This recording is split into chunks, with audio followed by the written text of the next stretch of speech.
समुद्र की शांत सतह अचानक उफान मारती है और पानी सैकड़ों मीटर ऊपर उठ जाता है। वहां मौजूद एक बूढ़ा आदमी ये देख दंग रह जाता है। तभी पानी के भीतर से दो विशाल पंजे जैसे पैर धीरे धीरे ऊपर आते हैं।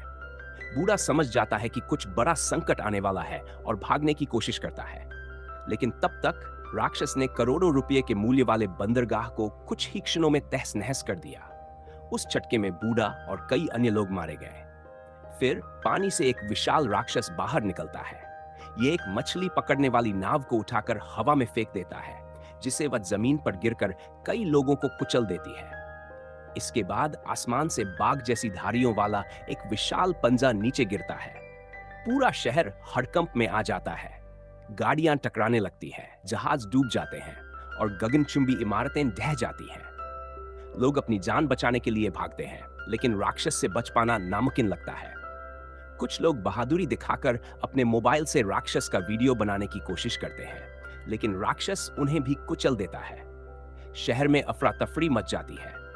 सेना को बुलाया जाता है, लेकिन जब सेना घटनास्थल पर पहुंचती है तो राक्षस गायब हो चुका होता है। वहां केवल विशालकाय पद चिन्ह रह जाते हैं, जो गहराई में जाकर खत्म हो जाते हैं। जुआंग नामक एक जीवित जानी का ध्यान इस बात पर जाता है कि उस क्षेत्र में बड़ी संख्या में शार्क मौजूद हैं। वह अनुमान लगाते हैं कि ये शार्क शायद राक्षस से संबंधित हैं। वह सुझाव देते हैं कि मछलियों के चारे का इस्तेमाल करके राक्षस को फिर से बुलाया जाए। इस सुझाव पर अमल करते हुए शहर के बीचों बीच ढेर सारी मछलियां जमा की जाती हैं। हालांकि मूसलाधार बारिश के कारण मछलियों की गंध फैल नहीं पाती और राक्षस प्रकट नहीं होता।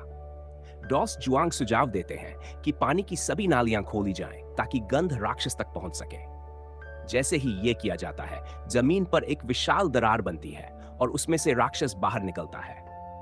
यह राक्षस और कोई नहीं बल्कि गॉडजिला था। उसका शरीर इतना विशाल था कि वह किसी पहाड़ जैसा दिखता था। उसके जबड़े और मांसपेशियां देखकर लोग सहम जाते हैं। हालांकि गॉडजिला तुरंत हमला नहीं करता। वह मछलियों की गंध की ओर बढ़ता है और खाने लगता है।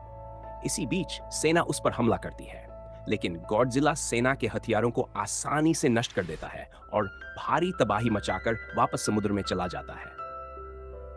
बाद में जुआंग चौंकाने वाला खुलासा करते हैं कि गॉडजिला गर्भवती थी। उन्होंने अनुमान लगाया कि गोजिला ने अपने अंडे शहर के किसी सुरक्षित स्थान पर छिपाए होंगे।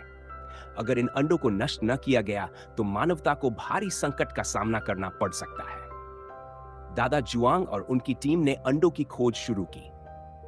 जल्द ही वे एक परित्यक्त स्टेडियम में पहुंचे। वहां उन्होंने देखा कि स्टेडियम के भीतर हजारों गोजिला के अंडे फैले हुए हैं। यह दृश्य इतना भयानक था कि पूरी टीम स्तब्ध रह गई। अंडों को नष्ट करने का काम शुरू किया गया, लेकिन तभी एक अंडा फूट गया। उसमें से एक छोटा गोजिला बाहर निकला और तेज आवाज में दहाड़ लगाई।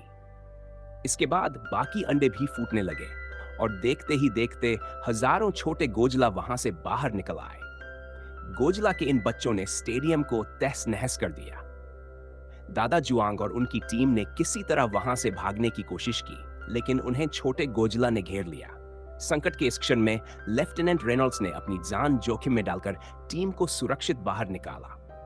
तभी मूल गोजिला का असली शरीर अचानक जमीन फाड़कर बाहर निकल आया।